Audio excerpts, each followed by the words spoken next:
మెదక్ సిద్దిపేట ప్రధాన రహదారిపై భారీ వృక్షం నేలకొరిగింది. ఒక్కసారిగా చింత చెట్టు విరిగిపడడంతో అటుగా వెళుతున్న ఒక ఆటో ద్విచక్ర వాహనానికి పెను ప్రమాదం తప్పింది. స్వల్ప గాయాలతో ఆటో డ్రైవర్, ద్విచక్ర వాహనం నడుపుతున్న వ్యక్తి బయటపడ్డారు. రోడ్డుపై వెళ్లే వాహనాలు ఎక్కడికక్కడ నిలిచిపోయాయి. పోలీసులు అక్కడికి చేరుకుని ఆ వృక్షాన్ని తొలగించడంతో యథావిధిగా రాకపోకలు కొనసాగుతున్నాయి. అనుకోకుండా దగ్గరకు వచ్చేదా చెప్పలేదన్నది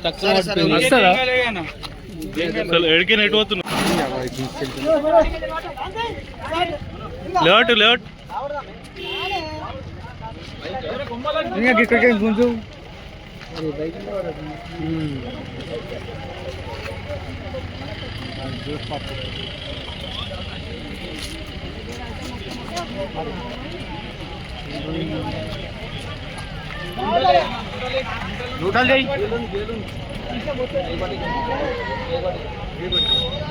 రాంపేట హెడ్ కాన్స్టేబుల్ మరి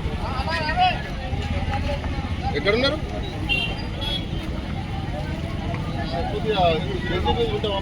అక్కడ పెట్టడానికి చెట్టు పట్టది.